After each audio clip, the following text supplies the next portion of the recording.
Assalamualaikum warahmatullahi wabarakatuh. Saudaraku kaum muslimin dan muslimat, saudara sebangsa setanah air dimanapun Anda ada dan berada. Berjumpa kembali dengan saya Abu Fikri dalam kebaikan dan kebenaran untuk mempermudah langkah-langkah kita menuju jalan selamat, yaitu Allah dan Rasulnya. Saudaraku, hari ini adalah puasa yang ke-23. Artinya tausiah kita juga masuk ke tausiah seri ke-23. Nah, itu. Insya Allah sepekan lagi kita masuk ke momentum satu Sawal, yaitu Idul Fitri. Nah, itu dia. Apa itu Idul Fitri, Pak Abu? Oh, hari raya. Hari pakai baju baru, makan kue enak. Ya enggak lah. Idul Fitri itu artinya ya kembali kepada kesucian diri. Kembali kepada kesucian rasa kita itu. Tidak ada kebencian, iri, dengki, hasut, fitnah, tidak ada. Kita netral. Seperti waktu kita bayi dulu. Itu saudaraku. Itu Idul Fitri. Jadi semua itu kan bermula dari pernyataan Nabi Muhammad bin Abdullah, orang Arab. Nah, ini. Kenapa Pak Abu Fikri tekankan bahasa itu? Ya, karena kita ini kan sudah terlalu lama memahami Muhammad itu adalah orang Arab. Ternyata ya tidak salah juga, memang begitu. Tetapi pengertian Muhammad itu sendiri adalah orang yang membawa sifat. Jadi kalau dia membawa induk atau sumber sifat yaitu Ahmad, nah itu Muhammad juga namanya. Karena dia membawa sifat terpuji. Nah, itu. Orangnya adalah ayahanda Adam. Nah, kalau dia membawa turunan daripada induk sifat atau Ahmad, nah orang yang membawa itu Muhammad juga namanya. Hanya saja berbeda, kalau Adam itu induk sifat, kalau ini adalah turunan sifat, yaitu Hamdu. Isinya sidik, amanah, tabligh, fatonah. Termasuk kita. Jadi dari Nabi Idris sampai Nabi Muhammad itu isi dalam dadanya adalah Hamdu semua itu. Ingat, bukan Ahmad. Karena dahulu kan pernah ada kejadian semua kelompok pengikut Isa ibnu Maryam waktu itu sempat mengatakan bahwa beliau itu adalah dalam dadanya adalah Ahmad atau Alhamdu atau Allah dan Hamdu. Dalam bahasa lainnya Tuhan. Akhirnya ya karena saking banyaknya orang mengatakan Isa ibnu Maryam itu seperti itu, Allah mengklarifikasi. Hai Isa, hai putra Maryam, apakah benar engkau mengatakan bahwa dirimu itu adalah Tuhan atau wujud serta Allah dan Rasul, atau dalam dadamu itu adalah Ahmad atau Alhamdulillah? Apa ya begitu? Bahkan engkau katakan pula makmu juga ikut-ikutan begitu. Kata Isa, ya enggak mungkin lah ya Allah. Enggak mungkin lah ya Rasulullah. Tidak mungkin wahai wujud serta Allah. Ayahandaku Adam. Yang nyata ia dalam bentuk Jibril. Enggak mungkin. Nah, kenapa Isa mengatakan tidak mungkin? Karena Isa tahu Yang alhamdu itu, yang Ahmad itu hanya ada pada satu Rasul yang dirasulkan.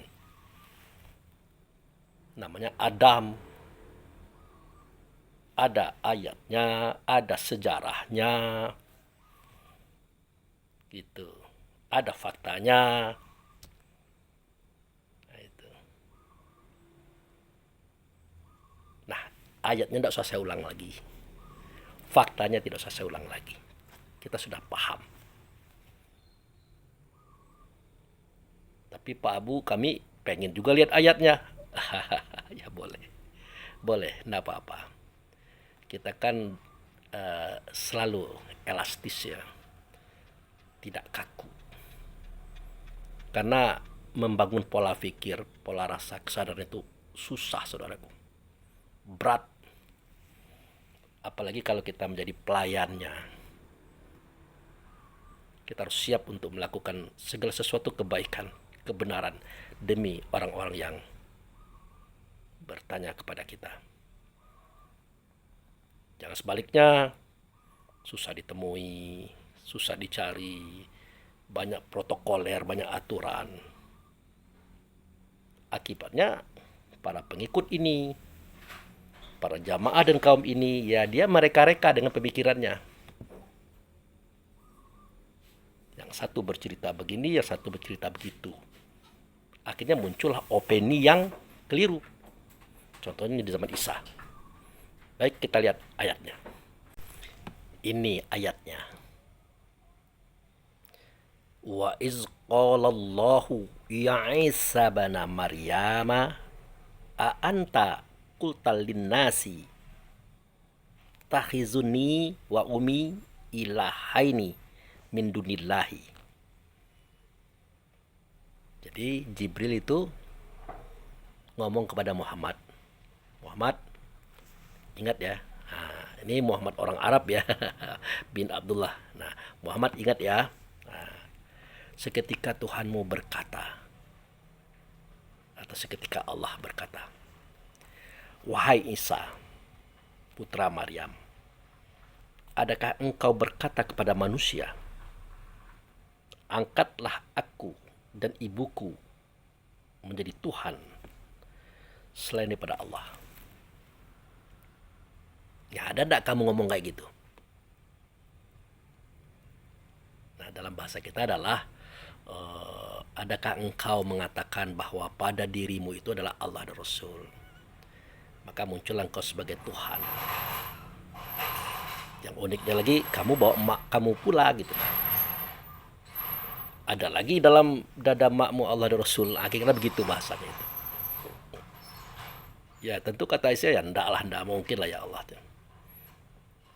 Jangankan kami berdua, aku dan ibuku, aku sendiri aja enggak mungkin. Enggak ada itu ngomong itu. Nah ini Isa loh. Ya, ini Isa. Ya kononlah orang akhir zaman. Gitu. Nah,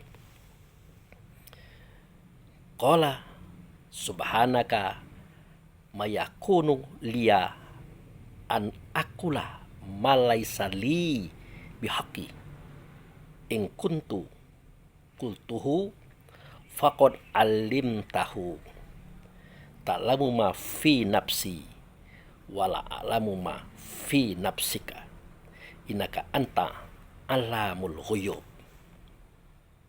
Nah itu. Jadi ingatlah seketika Allah berkata gitu kan. Nah perkataan seperti itu tadi gitu. Nah, jadi kata Isa, ya maha suci engkau, tidak patut bagiku mengatakan kata itu. Nah itu, tidak patut. Nah, kenapa? Karena aku tidak patut jadi itu. Karena yang jadi itu tuh sudah jelas orangnya. Rasul nih, Rasul ketuanya satu loh, tidak pernah dua. Nambah pula makku, tidak mungkin lah. Sesungguhnya engkau mengetahui apa yang ada padaku, tetapi aku tidak tahu apa yang ada pada dirimu. Nah, sebegitu rendah hatinya Isa itu. Allah dan Rasul itu via ayahanda Adam tahu apa yang ada pada diri Isa, tapi Isa tidak tahu apa yang ada pada diri ayahanda Adam. Apa itu adalah Allah dan Rasul. Itu adalah bahasa kerendahan hati. Tapi karena dia diajarkan, ya, diinformasikan, akhirnya dia tahu. Jadi pengetahuan kita ini tidak ada kalau tidak diberitahu. Itu maksudnya. Nah, jadi kembali kita kepada cerita kita tadi. Jadi zakat itu artinya ya kesucian rasa batin kita itu. Yang zakat fitrah itu. Nah, makanya zakat itu macam-macam. Ada zakat fitrah. Kan begitu tuh. Artinya zakat diri. Zakat rasa batin. Ada zakat profesi. Misalnya dokter itu gajinya satu hari itu 10 juta. Atau pekerja yang gajinya per hari itu jutaan gitu. Nah, ada itu. Ada zakat pertanian, pertambangan dan sebagainya itu. Termasuk ada zakat mal. Jadi macam-macam itu. Nah, yang kita bahas bukan zakat itu. Karena kita di bulan Ramadan ya zakat fitrah. Kebersihan, kesucian rasa pada diri kita. Itulah zakat fitrah. Itu saudaraku. Nah, jadi dari keterangan ini kita paham gitu. Nah, kalau sudah Idul Fitri itu wajah kita itu bersinar, bercahaya, memancarkan kesucian. Sebagaimana waktu kita bayi dulu. Coba lihat bayi itu. Apalagi kalau dia sudah bisa ngomong, senyum, ketawa, bergurau, guys. Mantap. Senang kita melihatnya. Tidak ada beban, tidak ada tendensius, tidak ada unsur lain kecuali memang kebahagiaan, keikhlasan, kebaikan dan kebenaran. Pegang itu kalau memang kita sempat Idul Fitri.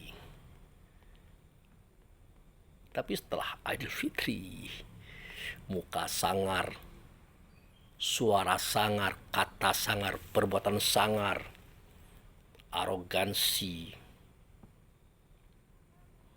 Artinya belum kembali kepada fitrah.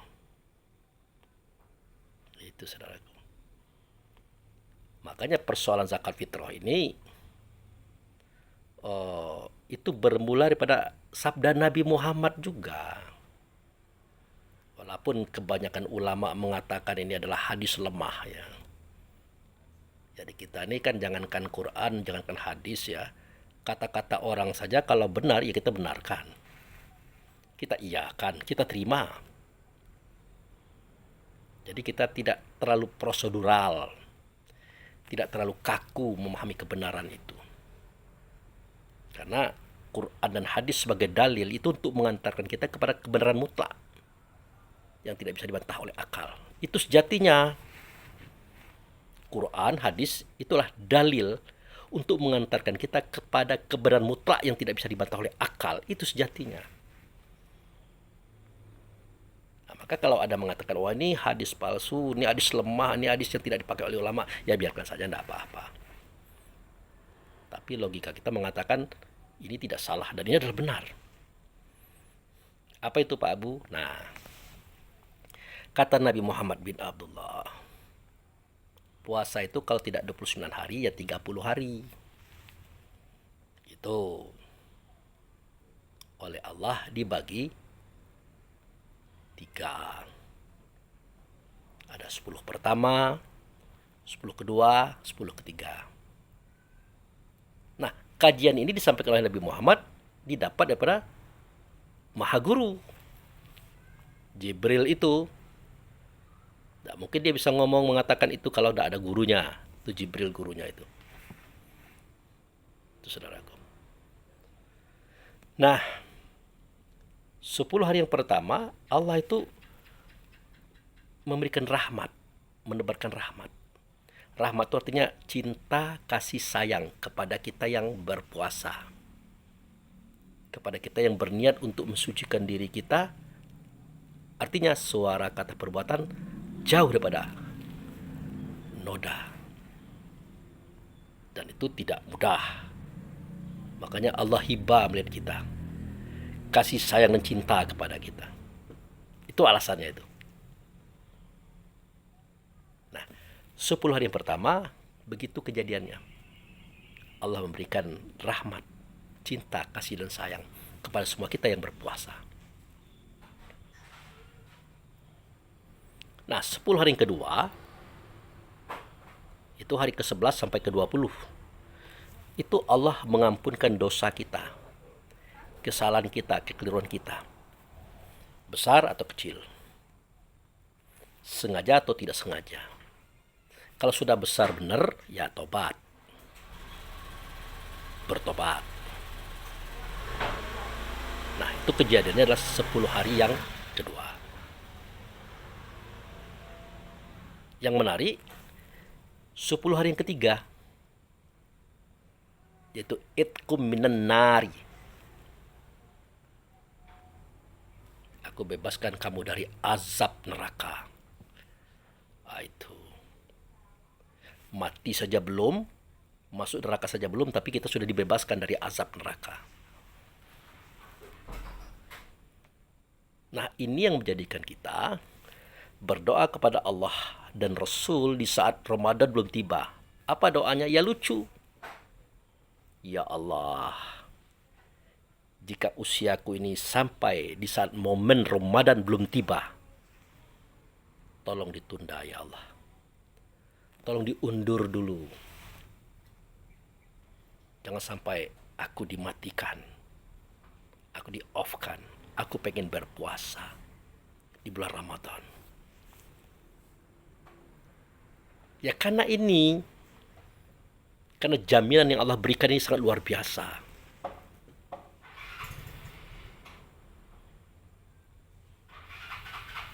Nah, ternyata setelah kita evaluasi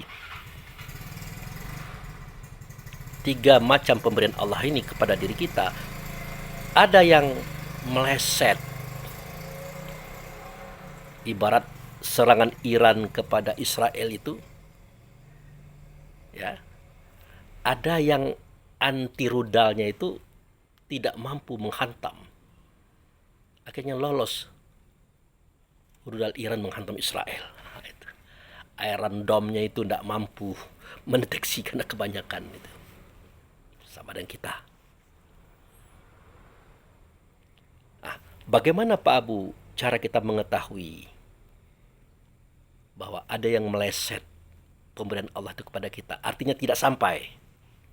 Kalau sampai tidak banyak. Bagaimana cara kita mendeteksinya? Sedangkan kita berharap nih, aturannya sudah mati, sudah wafat, sudah kembali, mohon ditunda. Saking pentingnya ini. Ya lihat saja. Kalau pada 10 hari yang pertama Allah memberikan kasih sayang kecintaan kepada kita, tentu sudah ada di sini dong barangnya. Artinya kita sudah punya cinta kasih sayangnya Allah. Nah, kalau kita sudah punya cinta kasih sayangnya Allah, apa yang terjadi? Tampaklah rasa itu. Cinta kasih sayang Allah ini tampak di kita. Seketika orang melihat kita bersuara, berkata, berbuat, mencerminkan cinta kasih sayangnya Allah pada diri kita. Artinya tidak ada kebencian lagi. Tidak ada iri dengki lagi. Itu. Kalau masih ada, berarti pemberian itu belum sampai, saudaraku. Gitu. Nah, kemudian 10 hari yang kedua itu Allah memberikan ampunan, maaf bagi kita. Nah, sudah sampai apa belum? Kalau sudah sampai, tampak ianya ada di kita. Kita pemaaf, kita memaklumi keadaan orang, dan tidak akan mempersoalkan selama itu tidak bertentangan dengan hukum, selama itu tidak merusak pada dirinya dan orang lain. Lebih dari itu ya apa boleh buat, kita proses dengan hukum, tentu hukum Allah dan Rasul, bukan hukum selain itu. Gitu. Artinya Pak Abu Fikri, kalau kita sudah menerima ya ampunan, tapi kita masih mendendam, masih tidak mau lagi saling tegur menegur, masih kita mengkat, menghindari kawan, apalagi saudara, itu tandanya belum sampai.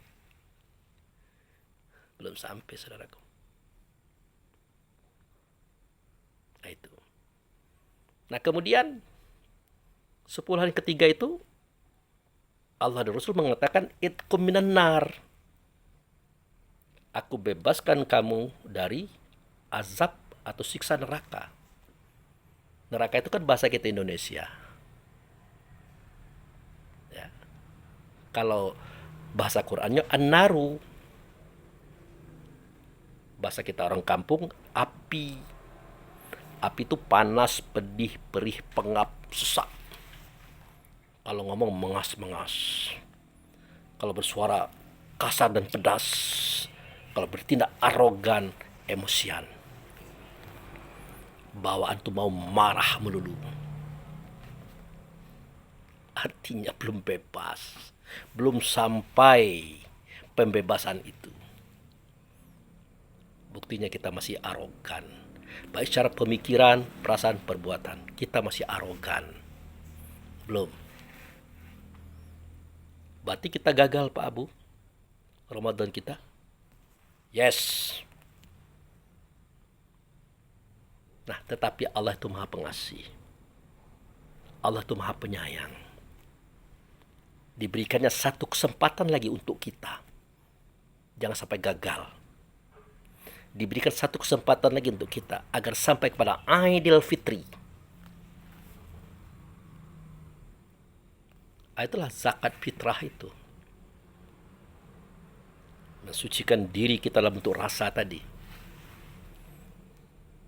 Itu dia. Lalu siapa yang bisa mensucikan kita? Siapa? Kita. Tidak bisa. Siapa lagi? Nabi Muhammad. Tidak bisa. Loh, kok begitu Pak Abu? Lah iyalah. Nabi Muhammad sholat enggak? Sholat. Menghubungkan rasa batinnya kepada Allah dan Rasul. Yang nyata ia pada ayahanda Adam. Dia melakukan itu. Nah, Nabi Muhammad ada enggak mengatakan sewaktu dia ruku, Subhana Rabbiyal Azimi wa bihamdi. Ada enggak dia mengatakan itu? Ya pasti adalah. Karena dia guru kita. Dia mengajarkan kepada kita begitu. Pasti ada. Apa artinya? Nah, jadi kata Nabi Muhammad, Maha suci engkau, ya Allah, ya Rasulullah, ya wujud serta Allah, ayahanda Adam, atau Jibril. Maha besar engkau, terpujilah engkau. Jadi Allah dan Rasul bertanya kembali kepada Muhammad oleh Jibril tadi, siapa yang engkau sucikan itu, hai Muhammad? Engkau ya Allah, engkau ya Rasulullah, engkau wujud serta Allah, engkau. Berarti engkau yang mensucikan kami. Allah, Rasul, aku, engkau yang mensucikan. Kan diam Muhammad jadinya. Diam dong. Ya bagaimana mungkin engkau bisa mensucikan kami, sedangkan engkau wajadaka dhalan fahada. Kami temukan engkau itu sesat, maka kami tunjukkan. Nah, kami yang menunjukkan itu. Kamu bermuka masam terhadap sahabat saudaramu. Kami bersihkan muka masammu itu dengan tunjuk ajar supaya jangan bermuka masam. Kami yang melakukan pembersihan itu. Bukan kamu, hai Muhammad. Kami. Artinya Nabi Muhammad kalau dia sholat pasti dia ngomong itu. Karena itu yang diajarkan kepada kita hari ini. Bukan beliau yang mensucikan Allah dan Rasul atau Jibril atau Ayahanda Adam, tetapi Allah dan Rasul lah atau Ayahanda Adam atau Jibril lah yang mensucikan dia seketika dia sedang rukuk dan sujud. Itu Nabi Muhammad. Nabi Muhammad saja bukan dia mensucikan dirinya. Silakan saudaraku lihat ayat-ayat itu. Wajadnaka dolang fahada. Aku temukan engkau itu dalam kondisi sesat, tidak tahu apa-apa. Aku ajarkan. Kami bina, kami didik, kami arahkan. Nah, itu ada ayatnya. Banyak itu yang seperti itu, saudaraku. Semua kekurangan Muhammad itu dilengkapi oleh Allah Rasul. Itu di Waduha itu, perhatikan, ada di situ. Ini Muhammad loh, Muhammad orang Arab itu yang anak Abdullah itu. Maka bagaimana dengan yang lain yang mengaku dia adalah perwujudan Muhammad itu sendiri di akhir zaman? Ya tinggal kita pahami saja. Karena kita tidak mau omon-omon, tidak mau mereka-reka, kita lihat kepada Quran hadis. Ya, yang data faktanya jelas diakui oleh dunia. Bukannya diakui oleh diri kita dan kelompok kita. Itu tidak masuk. Itu saudaraku. Nah, jadi zakat tadi, kesucian tadi hanya dilakukan oleh Allah Rasul kepada kita. Dialah yang bisa mensucikan, membersihkan kita. Bukan kita. Kita kan kotor. Orang kotor tidak bisa membersihkan yang kotor. Pasti kotor dicuci, sedangkan kita kotor, ya kotor lagi dia. Harus yang suci, yang mensucikan kita. Gitu. Nah, zakat fitrah itu kalau di Indonesia ya kita cerita-cerita umum sajalah, biar mudah ditangkap. Kalau sekarang di Kota Bengkulu itu kelas 1 ya sesuai dengan beras yang dia makan. Kelas 1 itu 50.000. Kelas 2 45.000. Kelas 3 30.000. Kalau mau pakai beras boleh 10 canting. Dan tidak perlu kita tahu kemana uangnya dan bagaimana cara Allah bekerja mensucikan kita. Kita lakukan itu saja. Karena agama itu mudah, jangan dipermudah. Agama itu berat, jangan diberatkan. Saat kita berat, oke kita berat. Saat kita mudah, oke kita mudah. Tapi Allah selalu meminta keringanan bagi kita. Saudara. Tidak rumit-rumit. Baik Pak Abu Fikri. Nah, seandainya uang itu sudah sampai kepada Pak Abu Fikri sebagai amil misalnya. Sebagai orang yang menerima uang zakat tadi, beras zakat tadi. Nah, itu mau dikemanakan? Ya kan sudah jelas kalimatnya. Yang minta disucikan, dibersihkan, dirapikan fitrah itu Anda. Oleh siapa? Ya oleh Allah dan Rasul. Bukan oleh saya. Saya tidak bisa. Gitu. Nah, jadi nanti uang dan beras itu Pak Abu berikan kepada Allah dan Rasul. Iyalah. Kita akan katakan kepada Allah dan Rasul, ya Allah ya Rasulullah, ya Ayahanda Adam, ini adalah zakat atas nama ABCD. Dia sudah berpuasa. Dia takut 3 perjanjian tadi, 10 hari yang pertama, 10 hari yang kedua, 10 hari yang ketiga dia tidak terima. Dia minta Anda bersihkan dia. Tandanya ini per orang 50.000. 45.000, 30.000, 10 canting beras. Tapi kita ngomong itu dengan rasa. Menghubungkan rasa diri kita dengan Rasul, dengan Allah wujud serta ayahanda Adam. Ya seperti sholat. Seperti sholat itu, saudaraku. Jangan pernah kita berpikir guru kita sholat, kita tidak usah sholat. Tidak begitu. Nabi kita sholat, kita tidak usah sholat. Tidak begitu. Nabi sholat, guru sholat, kita juga sholat. Artinya, menghubungkan rasa diri kepada Rasul dengan Allah itu semua kita bisa. Dan wajib hukumnya. Jadi tidak usah ribet-ribet. Namun tetap dipelajari. Tidak bisa. Ujung-ujung tidak bisa. Makanya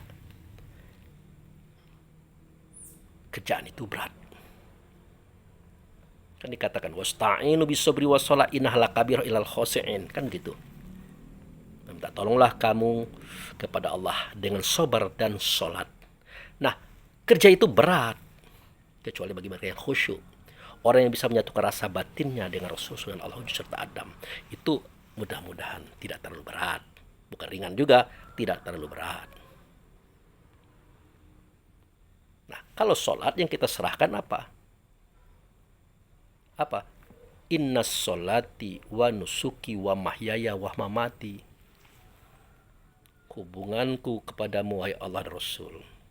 Semua kebaikanku, wahai Allah dan Rasul. Hidupku, matiku. Hidupku adalah ruh, matiku adalah tubuh. Kuserahkan kepadamu. Itu zakat. Zakat juga itu, saudaraku.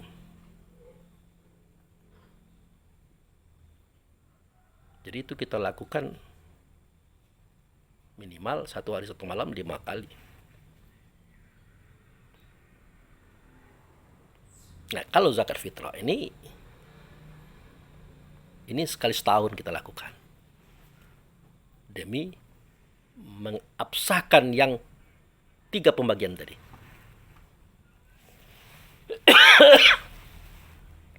10 hari yang pertama diberikan kasih sayang. 10 hari yang kedua diberikan ampunan. 10 hari yang ketiga itqum minan nar. Harus jelas cerita ini. Nah, jadi diberikan kepada Allah dan Rasul uang itu tadi, beras itu tadi, jangan diambil. Bukan hak kita. Jangankan kita, Nabi Muhammad aja tidak pernah nerima zakat. Apalagi makan zakat, tidak ada. Termasuk anak cucu menantu beliau, Fatimah, Ali, dan Hasan Husain, yang namanya ahli bait itu. Tidak pernah. Beliau tidak pernah memakan zakat, memakan harta rampasan perang, memakan pemberian, tidak pernah. Padahal harta rampasan perang itu milik Allah dan Rasul. Tapi ingat, Rasul yang dirasulkan, bukan Rasul-Rasul seperti beliau.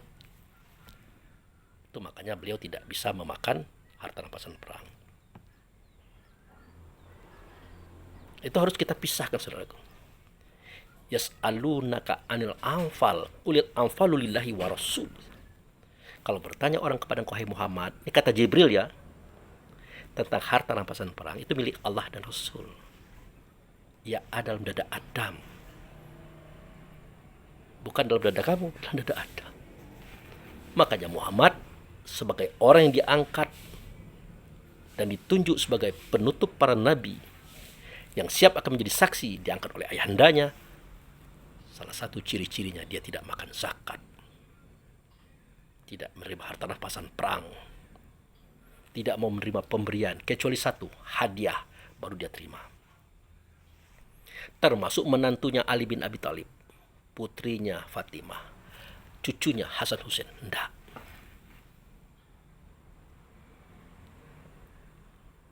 Nah, oleh karena itu Nabi Muhammad tadi menerima beras, uang-uang tadi, dia kembalikan kepada Allah. Pak Abu juga begitu, kita semua juga begitu. Kita kembalikan kepada Allah, kepada Rasulullah. Yang nyata iya payah ada, ayahanda Adam. Dengan menghubungkan rasa batin kita kepada Rasul dan Allah serta Adam tadi, kita ngomong, ini uang sudah ada nih ya Allah.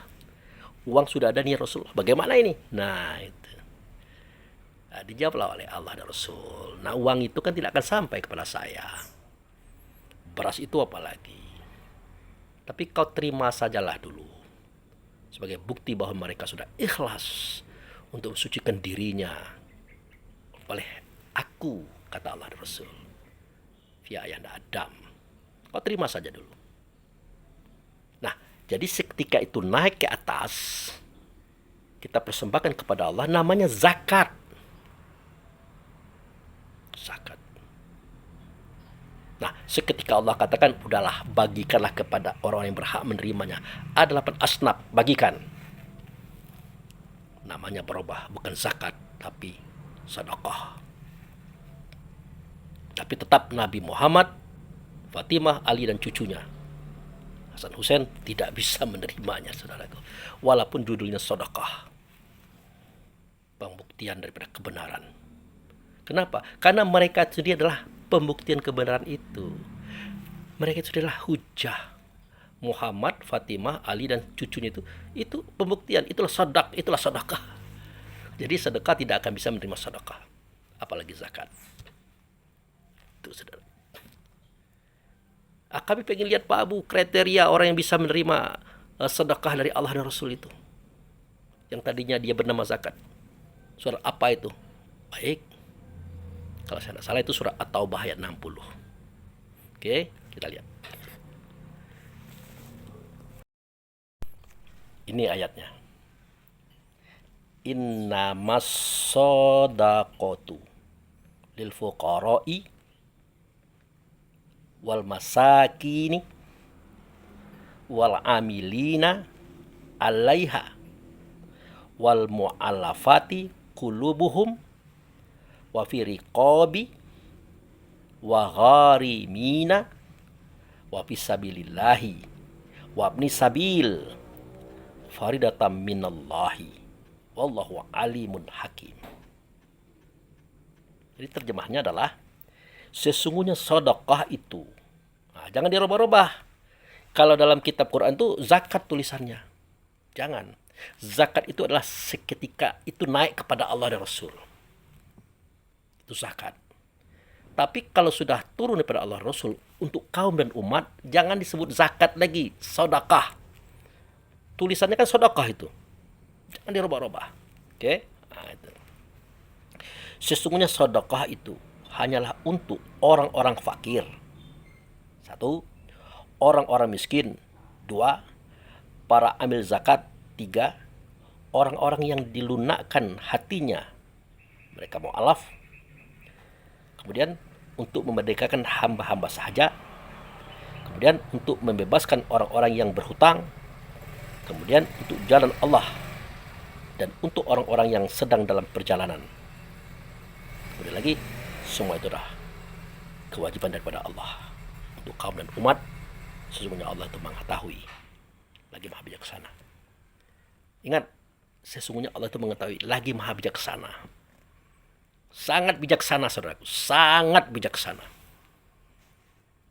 Sebegitu pengharapan kita supaya 10 hari pertama, 10 hari kedua, 10 hari ketiga, agar kita miliki sehingga kita kembali Idul Fitri, ada satu peluang lagi. Laksanakan zakat fitrah dalam bentuk uang dan beras. Jadi kita tidak rumit-rumit ngajinya. Serahkan kepada Allah dan Rasul, karena dialah yang bisa mensucikan kita, memperbaiki diri kita, menata kembali kesempurnaan batin kita. Ditunjukkanlah orang-orang yang bakal menerima pemberian Allah itu. Namanya sedekah, bukan zakat lagi. Itulah orang-orangnya. Ya, nah saya jelaskan sedikit. Di situ ada kalimah wal fuqara. Fuqara ini hari dia makan.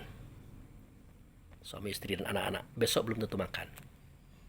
Bayangkan saudaraku, krisisnya dia itu. Wajar kalau dia diperhatikan. Nah, itu. Kemudian wal masakin, orang miskin. Orang miskin hari ini dimakan, besok Allahu alam ada juga makanan tapi kurang. Artinya banyak kekurangan lah dalam kehidupan. Gitu. Wal amilin, petugas zakat. Karena dia dipercaya menerima uang, beras dari masyarakat untuk diberikan kepada Allah dan Rasul, dia jangan macam-macam, jangan ngambil-ngambil.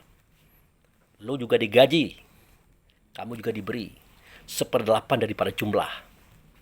Tergantung berapa orang kamu, nanti dibagilah sekian banyak orang, kan begitu. Itu saudaraku.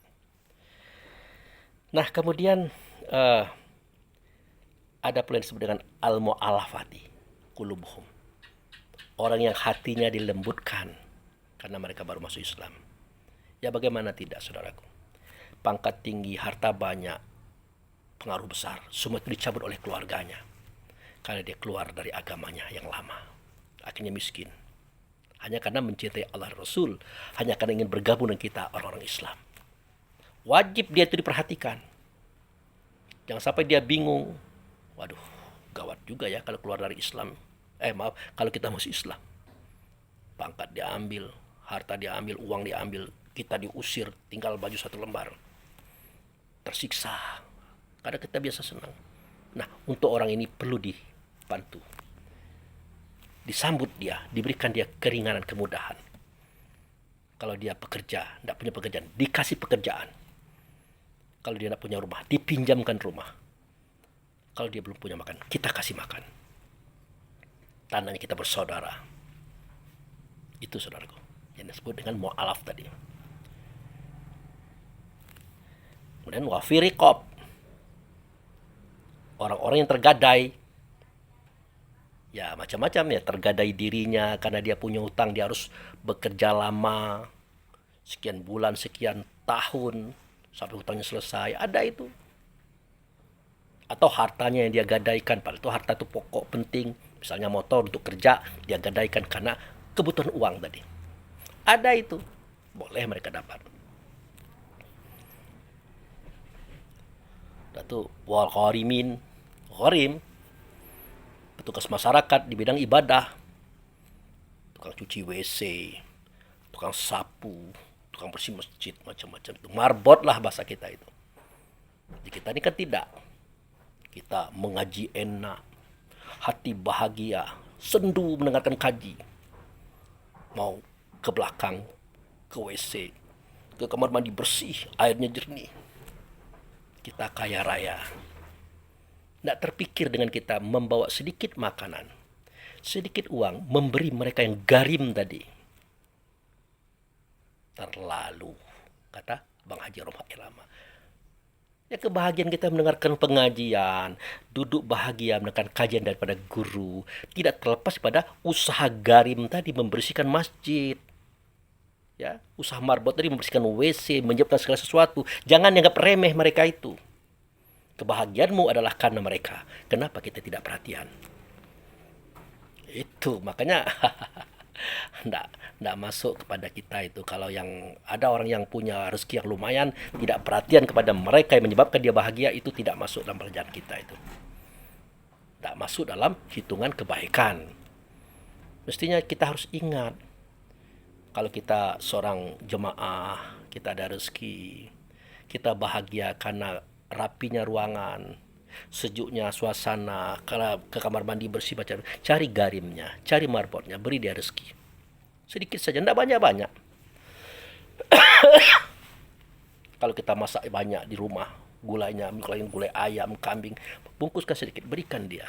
Tanda kita berterima kasih. Ini enggak, kita kalau ngaji kan bergaya semua, cantik semua, ganteng semua, ngangguk-ngangguk semua. Tapi kita lupa dengan orang yang memberikan kita kebahagiaan saat itu. Termasuk kelemahan dalam batin, saudaraku. Hati-hati itu.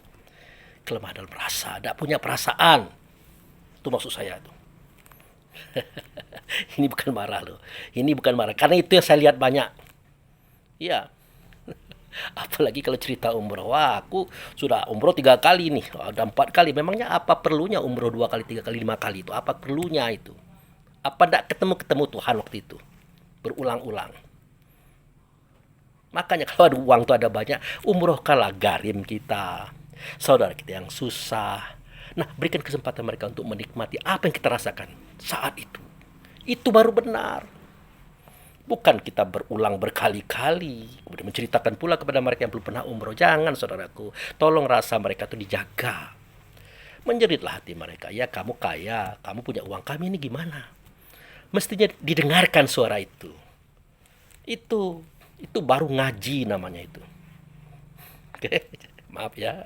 Ini saya terbuka orangnya gitu. Nah, ini yang saya lihat. Kalau enggak saya lihat, enggak mau saya ngomong itu. Ya. Nah, kemudian wafi sabilillahi. Wafi sabilillah ini artinya ya orang yang berjuang di jalan Allah. Termasuk anak-anak sekolah. Anak-anak yang sedang dalam pendidikan. Kadang-kadang dia kurang makanan. Kadang SPP-nya kurang. Kadang-kadang dia punya motor rusak, tapi uang tidak ada. Akhirnya dia susah. Dia boleh dibantu itu. Dengan uang sedekah daripada Allah dan Rasul. Jadi boleh dibantu. Silahkan saja. Gitu. Kemudian apa lagi nih? Nah, wabni sabil. Nah, wabni sabil ini artinya orang itu, orang terlantar di jalan. Tidak mesti orang miskin, orang kaya juga bisa. Uangnya banyak, mobilnya mewah, rumahnya megah di kota besar, tapi HP-nya hilang, kendaraannya dirampok, akhirnya dia tinggal baju sebadan. Boleh dibantu, diongkosi, dikasih makan, diberikan dia penginapan. Walaupun dia orang kaya, boleh. Karena Ibnu Sabil itulah anak jalanan artinya. Apalagi anak jalanan beneran. Yang, maaf ya, yang sering di jalan-jalan itu, yang ngambil sampah atau apa, itu boleh. Termasuklah mereka itu dari orang-orang yang disebut dengan Ibnu Sabil, anak jalanan. Nah,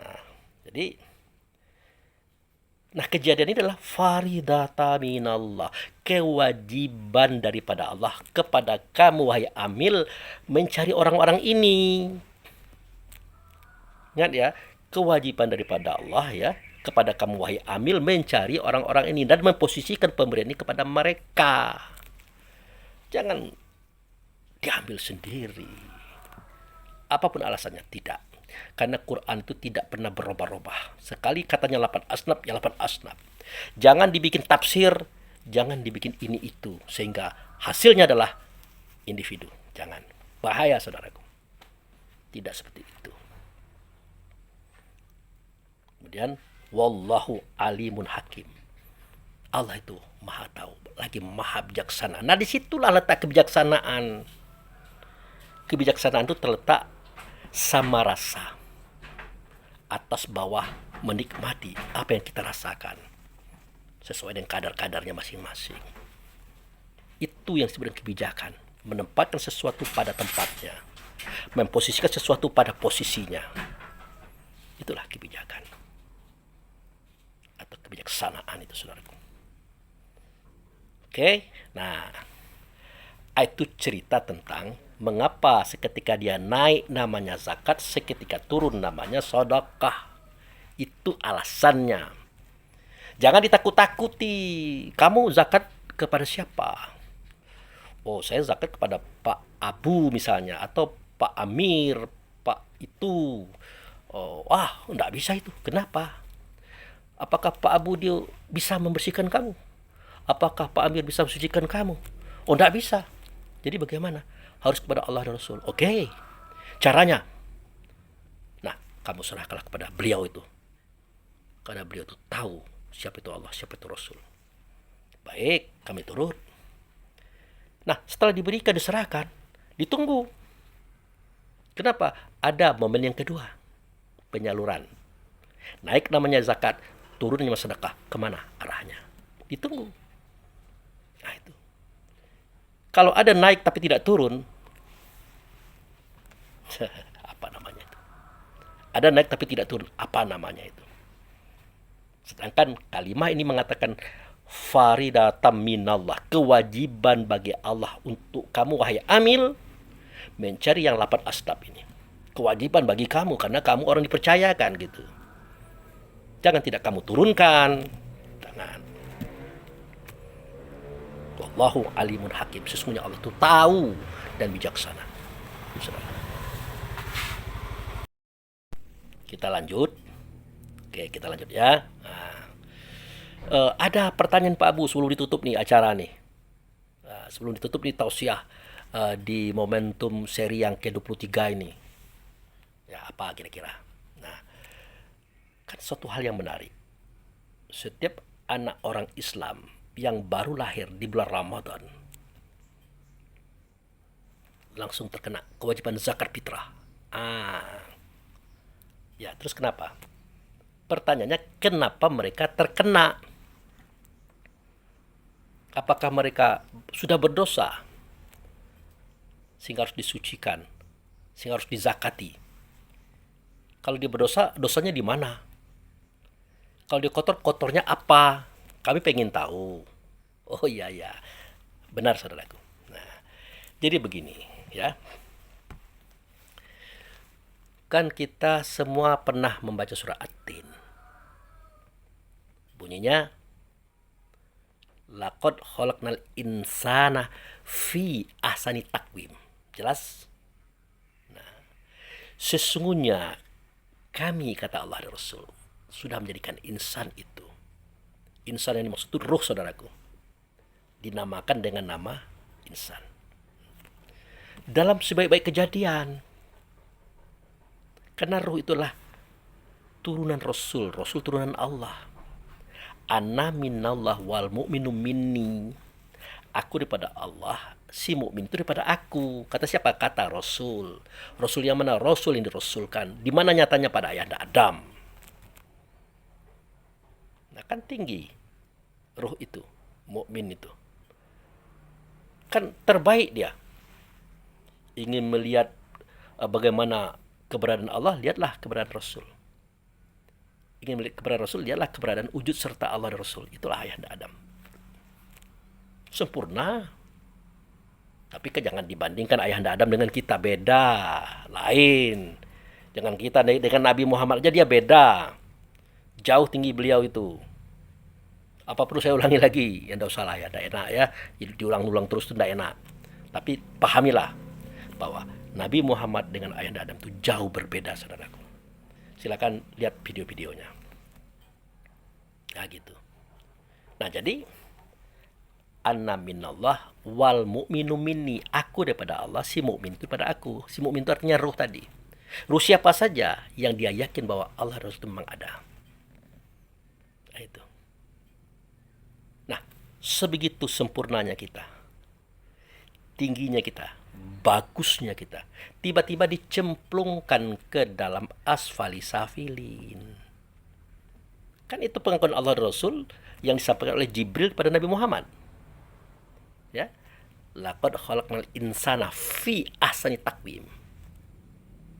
Sudah. Summa radatnahu asfala safilin. Semua manusia itu, insan itu sejati dan ruh itu ya dalam posisi yang terbaik.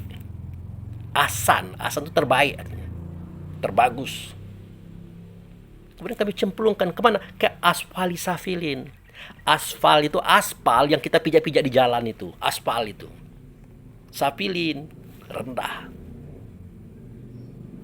Mana barangnya? Ya ini. Tubuh badan jasad ini. Tubuh badan jasad inilah yang asfali safilin itu, saudaraku. Dia hitam, dia panas, dia menggelegak. Karena dia terbuat daripada anasir angin, sifatnya pantang kelintasan, anasir air, sifatnya pantang kerendahan, anasir tanah, sifatnya pantang kekurangan, anasir api, sifatnya pantang kalah. 10 sifat ini digabung menjadi 4 sifat tadi digabung menjadi 10 sifat. Ajib, ria, takabur, iri, dengki, hasud, binatama, loba, dan sombong. 10 tambah 4, 14 muncul 3 sifat benci dan menghancurkan. Sudah, hitamlah dia.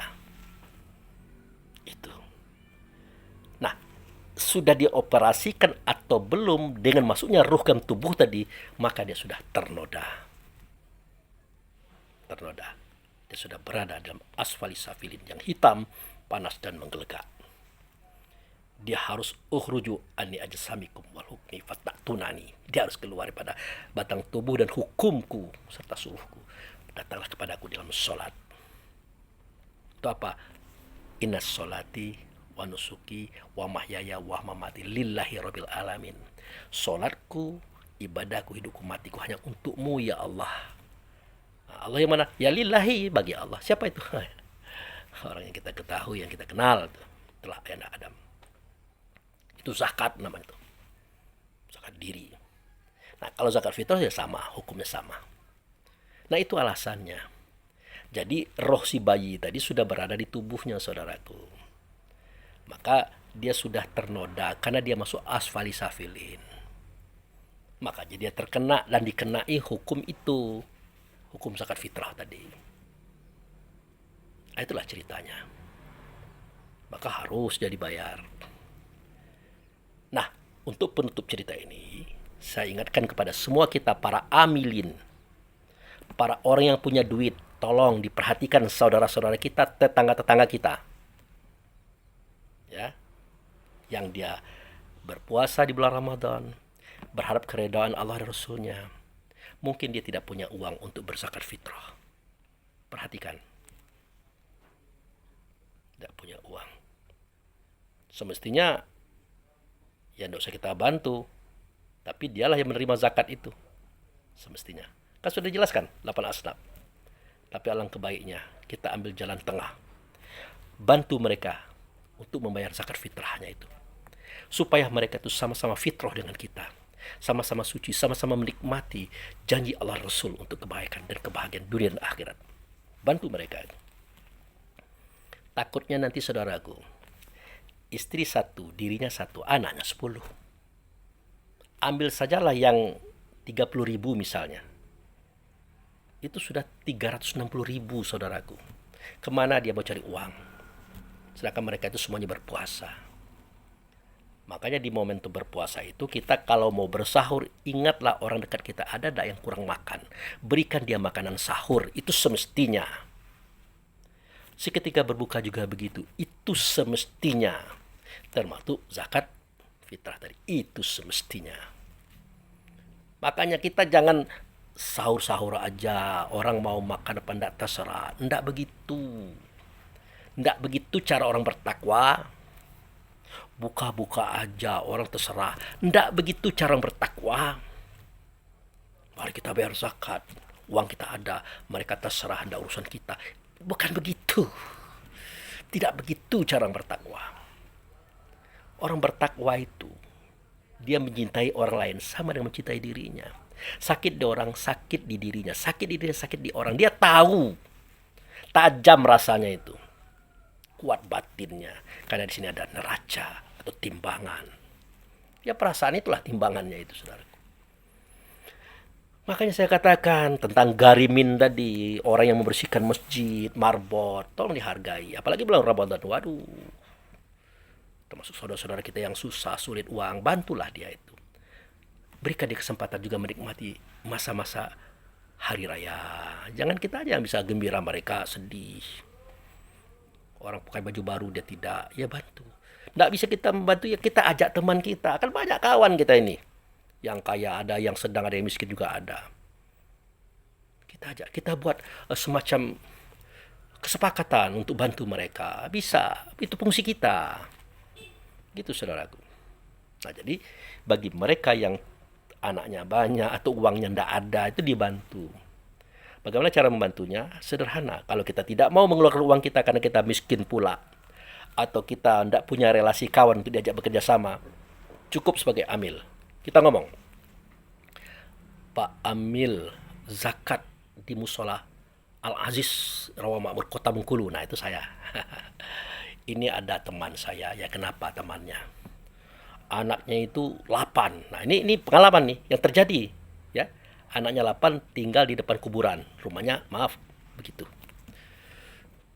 Emaknya 1, baknya 2, jadi 8. Nah dia kan berpuasa semua tuh.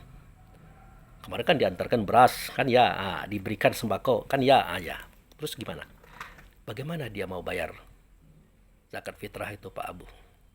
Ambil yang kecil aja lah. Ya, yang kecil aja 30, kan 300.000 itu. Atau beras 10 canting kali 10, 100 canting. Sedangkan kehidupan sulit, bagaimana caranya? Oke, kalau begitu, saya sebagai ketua amil zakat panggil mereka. Nah, itu. Berikan mereka itu penerima zakat. Berapa orang jumlahnya? 10. 10. Nah, berapa kita bagi? Satu amplop itu berapa kita membagi? Nah, kita bagikan kepada mereka itu. Kalau satu amplop isinya 100.000, ya, kita bagikan kepada mereka untuk 10 orang. Berarti 1 juta. Gitu. Sudah? Nah, ingat, Bapak, Ibu, zakatnya bayar ya. Nah, itu kan per orang kan 100. Zakat kan cuma 30 per orang. Nah, jadi setiap Anda itu dari 100 itu keluarkan 30. Ambil untuk Anda 70. Nah, gitu. Akhirnya dia berzakat 300. Jangan di tempat lain. Nanti pindah dia. Uangnya pindah. Tidak jadi dia bayarkan zakat. Karena dia melihat, wah ini uang perlu nih. Tidak usah dizakatkan. Tidak usah. Tidak begitu juga. Hari itu kita berikan 100.000 per amplop per orang. Hari itu juga kita minta zakatnya 30.000 per orang. Artinya tidak jadi kita berikan 1 juta, tapi 700.000. Kira-kira begitu bahasanya. Maka dia serahkan zakat itu kepada kita. Kita terima, kita serahkan kepada Allah Rasul. Apa itu tidak merekayasa Tuhan, Pak Abu? Enggak lah. Itu cara kita melakukan kebaikan supaya jangan merepotkan orang lain dan merepotkan kita. Kita gunakan fasilitas dan kita memberikan itu kan bukan pura-pura, kan serius kita berikan itu. Nah, ini setiap kita dapat satu amplop ya 100.000. Kalau Bapak jumlahnya 10 orang berarti 1 juta semuanya. Terimalah uang dari musola kami Al Aziz Roma Kota Bengkulu. Terimalah. Nah, itu dia terima. Sudah berapa Pak? 1 juta. Kalau zakat fitrah 30.000 per orang berapa Pak? 300. Nah, sini. Zakat di sini. Udah diserahkan namanya, dia zakat fitrah dengan 300.000. Urusannya selesai, mereka dapat uang 700.000. Begitu saudara, caranya. Nah, orang-orang ini dicari. Dilihat ini, jangan dibiarkan saja. Begitu. Dan jika perlu, bagi kita para amil zakat, kalau kita punya teman dan sahabat yang banyak uangnya, bantulah mereka-mereka itu. Ajak mereka sama-sama senang, sama-sama bahagia bersama kita di hari raya. Jangan sampai kita gembira-gembira dengan makan minum yang enak, berbaju baru, rumah bagus, necis dan bersih, sementara mereka tidak punya makanan. Jangan, saudaraku. Jangan. Allah kita itu kecewa dengan kita itu. Ya, Allah itu sedih melihat hambanya yang menangis sementara kita bersenang-senang dan berbahagia. Jangan, saudaraku. Kalau itu yang kita lakukan, Allah tidak ridho dengan kita. Maka susah jadi orang kaya ini.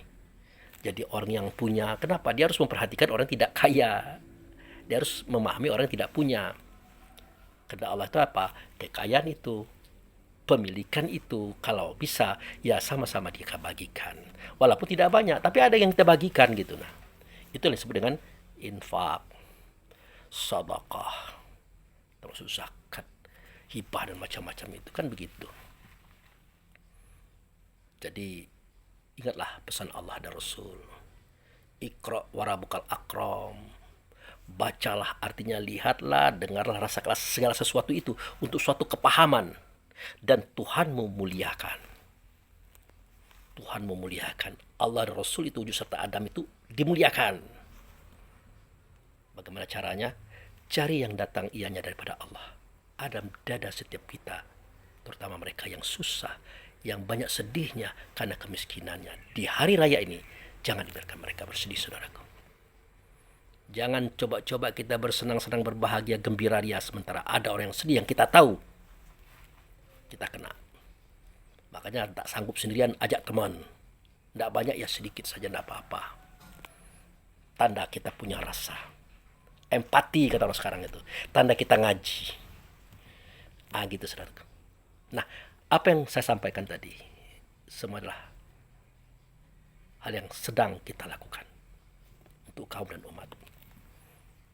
Karena ini dakwah, maka dia harus diperdengarkan, diperlihatkan, karena kita mengajak orang untuk berbuat baik, sama-sama menuju Allah Rasulnya, demi keselamatan bersama. Nanti jangan, wah Pak Abu tuh ria orangnya, sum'ah orangnya, memperdengarkan. Iyalah, namanya dakwah harus begitu. Masa dakwah tidak boleh diperlihatkan, tidak boleh diperdengarkan. Kecuali itu kepribadian, ya kita ingin menolong orang pribadi, ya diam-diam itu lain ceritanya itu. Ini kan untuk ngajak orang bersama-sama. Karena kita juga tidak mampu seperti orang banyak. Kalau mampu juga sedikit. Gitu. Oke, itu saja.